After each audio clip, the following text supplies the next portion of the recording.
नमस्कार दोस्तों, DD red के एक और रिएक्शन वीडियो में आप सभी का स्वागत है। मैं हूं आलोक। तो दोस्तों,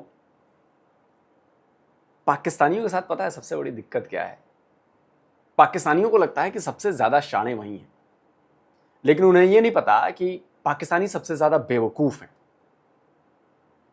उन्हें हर कोई टॉयलेट पेपर की तरह इस्तेमाल करके फेंक देता है और उनको इस बात का एहसास बहुत बाद में होता है कि अरे यार, हम तो यूज कर दिए गए, यूज एंड थ्रो हमारे साथ हो गया। अब ट्रंप यही कर रहा है। इन लोगों को लग रहा था कि यार ट्रंप तो देखो हमारा कितना साथ दे रहा है, ये दे रहा है, वो दे रहा है। ट्रंप उनको ठेंगा दिखा रहा है, सिर्फ बातें करता है Trump. My favourite field marshal, my favourite prime minister. लेकिन मेरा सवाल यह है कि बदले में तुम्हें मिल क्या रहा है पाकिस्तान वालों? पैसे दे दिए अमेरिका ने कि जाओ ऐश करो। उल्टा स्क्रीनशॉट लगा रहा हूं, उल्टा तुम्हें मांगना पड़ रहा है कि यार वो ईरान के साथ हमने मेडिएशन वाला किया था, बड़ा खर्चा हो गया हमारा, यार $10 बिलियन जो है हमें अमेरिका से चाहिए, यार दे दो हमें। मांगना पड़ रहा है तुम्हें। मैंने कहा था ना कि अमेरिका में अगर कोई आपको बुला के डिनर कराता है, लंच कराता है, कुछ भी कराता है, वो प्लेट्स फ्री नहीं होती। वो चाहे प्रेसिडेंट को भी अगर कोई बुलाएगा ना तो उसके पैसे वसूल लेता है। वो कोई फ्री प्लेट डिनर नहीं होता, कोई फ्री डिनर नहीं होता। वहां पे एक शब्द बोलना या खाना खिलाना, चाय पिलाना, उसकी एक कीमत होती है जो सामने वाले को चुकानी पड़ती है, और पाकिस्तान चुका रहा है। अच्छा, मीडिएशन कराई, ये पीस डील कराई, वो कराई, बड़ा हो हल्ला हुआ, उसका हुआ क्या? ग्राउंड पे कोई चीज बदली है क्या? इजराइल ने छोड़ दिया है ईरान के खिलाफ कार्रवाई करना? विजिबल कार्रवाई नहीं दिख रही है, लेकिन उसके प्रॉक्सीज पर तो दिख रही है। ईरान पर डायरेक्टली विजिबल नहीं दिख रही है, लेकिन प्रॉक्सीज पर तो वो मार रहा है। अमेरिका ने क्या छोड़ दिया है? अमेरिका बस अभी थोड़ा सा उसने टाइम लिया है कि उसका थर्ड मिसाइलें हैं वो प्रोडक्शन में फिर से वापस, उनका जो वेयर हाउस है वो भर जाए उन मिसाइलों से। जो पैट्रियट मिसाइलें कम हुई हैं, जो इतने इन्होंने यूज़ किए, वो फिर से भर जाएं। टोमाहाक जो हुई हैं वो भर जाएं, और फिर जैसे ही स्टोरेज में भरेंगी मिसाइलें, फिर अमेरिका दनादन मारना चालू कर देगा। भाई, ईरान किसी भी कीमत पर अमेरिकन वेपन इंडस्ट्री का मुकाबला नहीं कर सकता, अमेरिकन वेपन प्रोडक्शन का मुकाबला नहीं कर सकता, मैन्युफैक्चरिंग का। अगर ईरान इतने टाइम में 20 मिसाइलें बनाएगा, वो 2000 मिसाइलें बना के बैठे होंगे। तो इसलिए उसने, ट्रंप ने थोड़ा टाइम लिया है, बोला कि थोड़ा सुधर जाए तो ठीक है, वरना दे देना। अब पाकिस्तानी मीडिया बड़ी परेशान है। ट्रंप उनकी तारीफ तो करता है, लेकिन ट्रंप मनमानी कर रहा है। मैंने बोला था कि ट्रंप पाकिस्तान को ऐसा यूज करेगा, ऐसा यूज करके निचोड़ कर छोड़ेगा, और वही हो रहा है। और पाकिस्तानी खुश हैं, हम तो जी ये हो गए हैं, हम तो जी वो हो गए। घंटा कुछ नहीं हुए आप लोग घंटा कुछ नहीं हुए। मुस्लिम वर्ल्ड में क्या हो रहा है? अभी सऊदी अरबिया से कोई खबर आई है, स्क्रीनशॉट लगाता हूं। 5,000 पाकिस्तानी पासपोर्ट सीज कर दिए। क्या किया है? भगाया वहां से पाकिस्तानियों को, भाग यहां से, निकल। लेटेस्ट खबर आ रही है। अबे जब सोचो कि जब मुसलमान तुम्हारा हमदर्द नहीं बन पा रहा है, मुसलमान तुम्हारा साथ नहीं दे रहा है, तो काफिर अमेरिका देगा साथ तुम्हारा?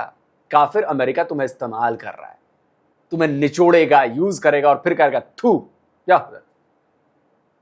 अब पाकिस्तानियों को लग रहा है कि अरे बड़ा भाव मिल रहा है जी, भाव मिल रहा है बड़ा इंटरेस्टिंग टाइम आने वाला है दोस्तों, इंतजार के। चलिए जरा पाकिस्तानी मीडिया की फ्रस्ट्रेशन देखी जाए।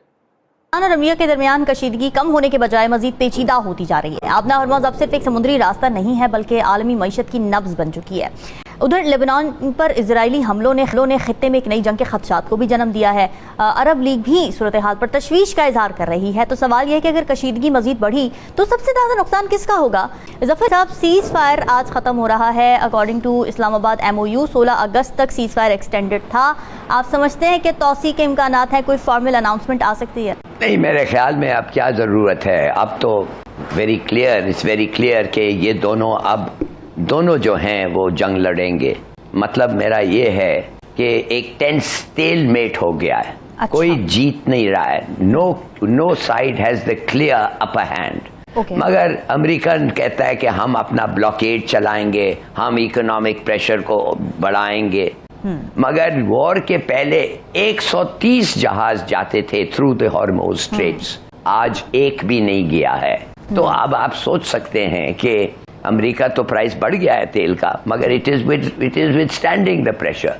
इनका जो है अब पेरेशकियान जो है इनका जो president, he has said we have stopped selling oil, कि हम अब ऑयल बेच ही नहीं सकते, इसलिए कि वो एडमिट कर दिया है, मान गया है कि वो तेल बेच नहीं सकते, उनकी जहाज़ों को जो पूरा ब्लॉकेड लगाया निकलने नहीं दे रहे। On the other hand America 29%, 29 cents पर बैरल ज्यादा पे कर रहा है जरूर, मगर लगता ऐसा है कि उतना प्रेशर उन पे नहीं है। इसका मतलब नहीं है कि America will not, Iran will capitulate या ईरान हाथ खड़ा कर देगा, नॉट एट ऑल। बड़ा जबरदस्त उनका कैपेबिलिटी है to wear down the US और to keep putting pressure on the US and to withstand pressure Iran का जो है। तो मेरा अपना ख्याल ये है कि ये चलेगा। अच्छा। और कोई इधर हार जीत अभी तक नजर नहीं आ रही। देयर इज नो क्वेश्चन कि ये हार जाएगा, नहीं, नॉट एट ऑल। ठीक है। मीर साहब, आपको क्या लगता है सिचुएशन मजीद एस्केलेशन की तरफ जा रही है, डी एस्केलेशन की तरफ जा रही है? क्योंकि ट्रंप की स्टेटमेंट अभी सामने आई है रिसेंटली, वो ये कह रहे हैं कि जी स्ट्रेट ऑफ हॉर्मुज को हम अमेरिका का हिस्सा बनाएंगे। कैसे बनाएंगे?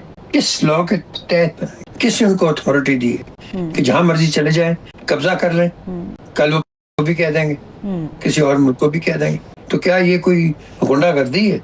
आई थिंक दुनिया को खड़ा होना चाहिए कि ये अमेरिका जो कर रहा है ये अनलॉफुल है। America is not the global emperor, it is not the global emperor at all. So और आप ये बोलकर क्या उखाड़ लेंगे? आपने अमेरिका को रोक लिया इराक में जो अमेरिका ने किया, आपने अमेरिका को रोक लिया जो अफगानिस्तान में उसने किया। आप बताओ ना, रोक लिया आपने या दुनिया के किस देश ने रोक लिया? अमेरिका को जो मन में आया उसने किया। सीरिया में क्या हो रहा है आप बता दो, रोक लिया। स्ट्रेट ऑफ हॉर्मुज अगर ट्रंप कह रहा है ना वो कर लेगा कब्जा, क्या मिडिल ईस्ट के देशों में इतनी ताकत है कि वो ट्रंप को रोक लेंगे? क्या ईरान को इतनी ताकत है कि वो रोक लेगा? अभी ये 1-1.5 महीने से तो उसने ब्लॉकेट लगाया हुआ है। क्या कर लिया ईरान ने? वो डिप्लॉय कर देगा परमानेंटली नेवी को, जैसे अफगानिस्तान में 20 साल तक वो कब्जा करके बैठे रहे ना भाई, 20 साल तक वो कब्जा करके बैठे रहे, छाती पर मूंग दलते रहे, और जब उनका मिशन ऑब्जेक्टिव पूरा हो गया वो निकल लिया वहां से। और उसके बाद जो छोड़ गए हैं उसकी चर्चा तो आप लोग भी करते हो, इतने हथियार छोड़े वो हमारे खिलाफ इस्तेमाल होने, लेकिन आप तो दोस्त थे अमेरिका के अफगानिस्तान वॉर में, तो फिर आपके खिलाफ उनके हथियार कैसे इस्तेमाल हो रहे? वो क्यों छोड़ कर गए? अभी भी आप लोग की समझ में नहीं आ रहा है। जो अफगानिस्तान की हालत अमेरिका ने की थी वही अगर वो ईरान की कर दे, स्ट्रेट ऑफ हॉर्मुज की कर दे, वो अपनी नेवी लाकर बिठा दे, किस देश में इतनी ताकत है जो उसको आके रोक दे स्ट्रेट ऑफ हॉर्मुज पर? 1.5-2 महीने होने वाले, कोई रोक पाया अभी तक? आप बता दो। वो किए रहेगा अगले 20 साल तक वैसे ही, उसकी नेवी परमानेंट डिप्लॉय रहेगी, 2-3 एयरक्राफ्ट करियर ग्रुप वहां पे बैटल ग्रुप दे देगा, करियर बैटल स्ट्राइक ग्रुप बैठे रहेगा, करते रहो। और उनका खर्चा, अपनी नेवी का खर्चा वो वहां से लेवी लगाकर निकाल लेगा, बोलेगा कि जो जहाज पास होगा उससे पैसे लूंगा मैं, और देना पड़ेगा लोगों को। या तो फिर लड़िए, कौन लड़ेगा अमेरिका से वहां पर? बताओ। आप लोग बस हवाई ख्याल पुलावी, जो क्या कहते हैं, ख्याली पुलाव पकाते रहिए हवाई। न पाकिस्तान के बूते से बाहर है, पाकिस्तान के बूते से बाहर है अमेरिका को रोक देना। कर लो, रोक दिया अमेरिका को हमला करने से, अभी रुका हुआ है, वरना 13-14 दिन तो लगातार मारे ना बम ईरान पर। मारे कि नहीं मारे? कह दो कि झूठ है। So we have to understand, और ये जो सारी हम बातें कर रहे हैं, ये एक स्टैंड लिया है ईरान ने। ये ईरान ने एक प्रिंसिपल फंडामेंटल स्टैंड लिया है, और इस स्टैंड के तहत वो बात कर रहा है दुनिया के साथ। अब बात आती है, अमेरिका अपनी ईगो को डिफ्लेट नहीं कर रहा, उसको पता है उसने ब्लंडर किया। डोनाल्ड ट्रंप ने he is made the biggest फोपो of the of this political century.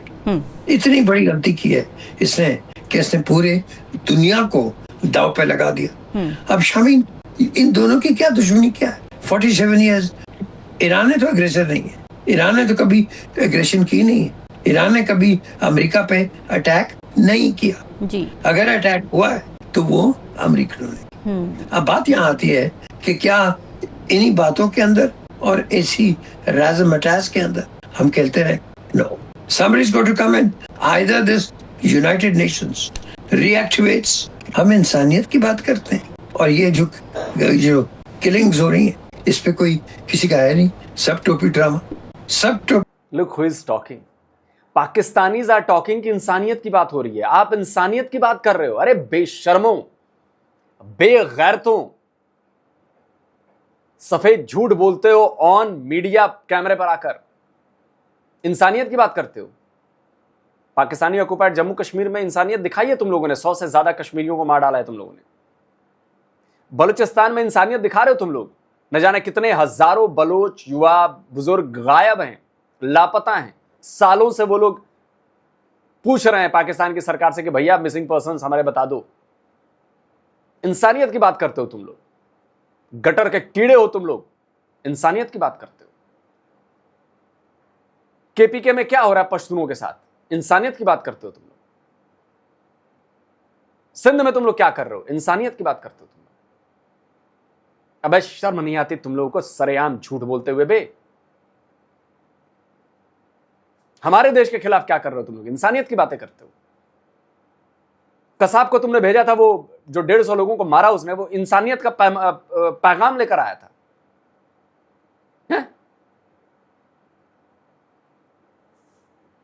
इंसानियत की बात करते हैं, रोज इंसानियत को अपने पैरों तले रौदती है तुम्हारी आर्मी, और तुम इंसानियत की बात करते हो।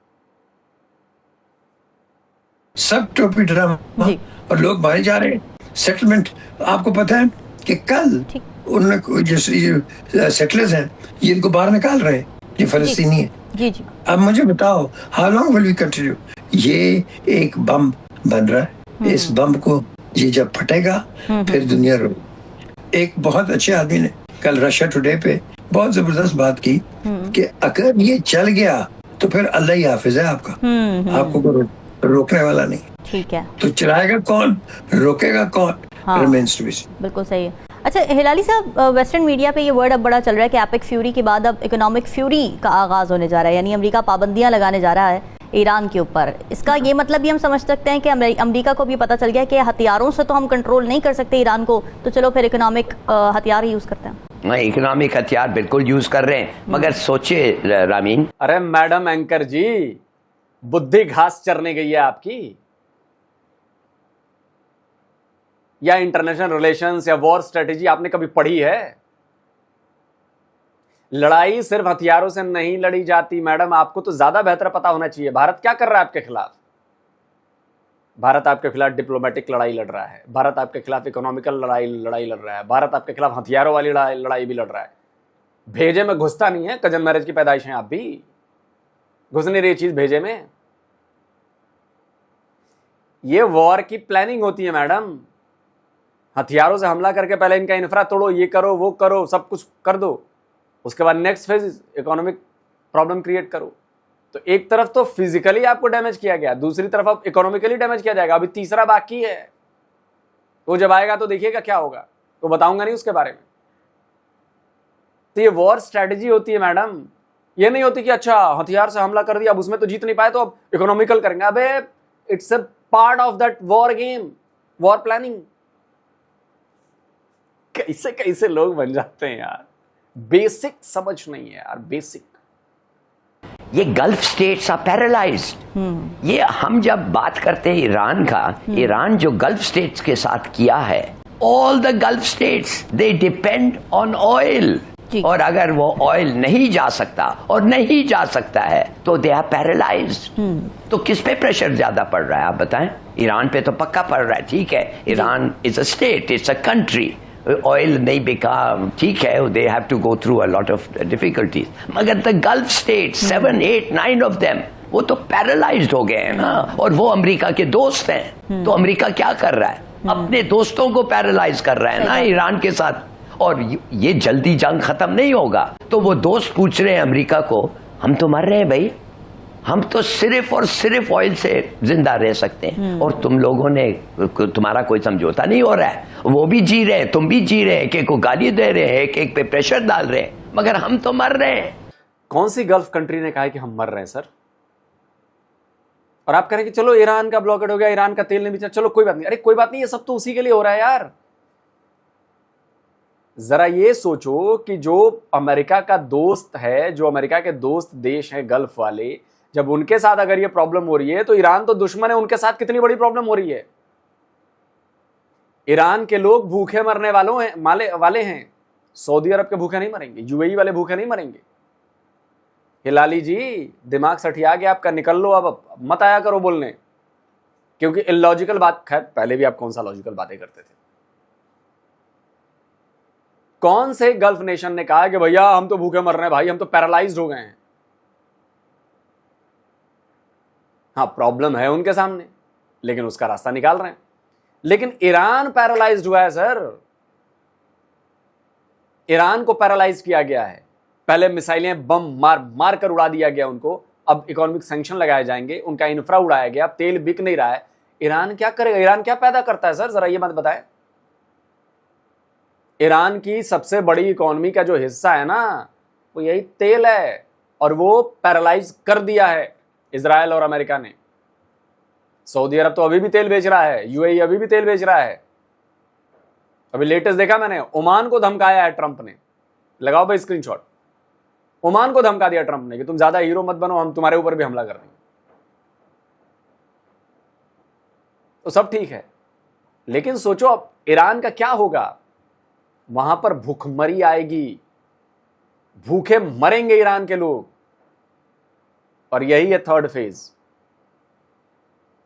जिसके बारे में बता रहा था कि बताऊंगा नहीं, चलो बता देता हूं। जब पेट में दाना नहीं जाएगा ना, अन्न नहीं जाएगा ना ईरान में, तब देखना क्या होगा वहां पर। लोग मरने मारने पर उतारू हो जाएंगे। प्लानिंग नहीं समझते हो तुम लोग यार। अच्छा देखो, इतना बड़ा ड्रामा पाकिस्तान ने किया, लेकिन उसका असर क्या हुआ है। मिडिल ईस्ट में टेंशन अभी भी बरकरार है। मिडिल ईस्ट में टेंशन कम होने का नाम नहीं ले रही है। स्टेट ऑफ जो भी है मिलिट्री, इजरायली मिलिट्री जो है वो स्ट्राइक्स कर रही है लेबनान पर, गाजा पर। अब जो सबसे बड़ा जो US Iran and gulf tension है, सबसे बड़ी प्रॉब्लम है स्ट्रेट ऑफ हॉर्मुज। शिपिंग लेन पर डिसएग्रीमेंट्स कंटिन्यू जारी हैं। डोनाल्ड ट्रंप ने कहा है कि वाटरवे तो ओपन है, ईरान कह रहा है कि नहीं हम तो नहीं करने देंगे, और ईरान कह रहा है कि स्क्वीज करने की कोशिश की जा रही है। प्रॉब्लम रहेगी अभी स्ट्रेट ऑफ हॉर्मुज में। ओमान को मैंने बताया कि डायरेक्ट थ्रेट कर दिया ओमान ने, कि बोला कि ये सब चलेगा नहीं, कि डिप्लोमेटिक अरेंजमेंट जो तुम ईरान के साथ कर रहे हो ये सब चलेगा नहीं। ट्रंप ने कहा है कि कोई फॉर्मल नेगोशिएशंस, यानी कि कोई फॉर्मल बातचीत जो है वो ईरान के साथ नहीं चल रही है, जबकि तेहरान कह रहा है कि नहीं बातचीत चल रही है, कोई बातचीत नहीं चल रही है। इधर इजराइल, गाजा और लेबनान में जो है वो गाजा पीस प्लान जो है वो घंटे में है। यूएस के जो इन्वॉय हैं जैरेड कुशनर, वो उन्होंने इजराइल के पीएम से मुलाकात की है, बेंजामिन नेतन्याहू से, और बोला कि नहीं हम एक पीस फ्रेमवर्क तैयार करते हैं। इजराइल कह रहा है कि अरे ऐसी की तैसी, हम तो जब तक हमास को मिटाएंगे नहीं तब तक हम छोड़ेंगे नहीं। लेबनान पर वो स्ट्राइक मार ही रहा है, 11 बंदे मारे गए हैं लेटेस्ट स्ट्राइक में साउदर्न लेबनान में जो इजराइल ने किया। वेस्ट बैंक में वायलेंस चली रही है। तो ये मामला नहीं सुलझ रहा भाई, और ये मामला तब तक नहीं सुलझेगा जब तक ईरान के सारे प्रॉक्सीज मटियामेट नहीं कर दिए जाएंगे, हमास मटियामेट नहीं कर दिया जाएगा, और ईरान मटियामेट नहीं कर दिया जाएगा। मटियामेट का मतलब कि वहां पर इजराइल अमेरिका समर्थित कोई कंट्रोल में ना आ जाए, ये तब तक नहीं होने वाला। वेट करिए, मैं आज कह रहा हूं ईरान में सिविल वॉर होने वाली है, वेट करिए। अगर बातचीत हो गई, कुछ ईरान झुक गया तो शायद सिविल वॉर टल जाएगी, वरना ईरान को कोई नहीं बचा सकता। लाखों मारे जाएंगे सिविल वॉर में, लाखों। देखिएगा दोस्तों, आप क्या कहते हैं? कमेंट करिए, अपनी राय दीजिए। जल्दी मिलता हूं एक और नए वीडियो के साथ। नमस्कार, जय हिंद।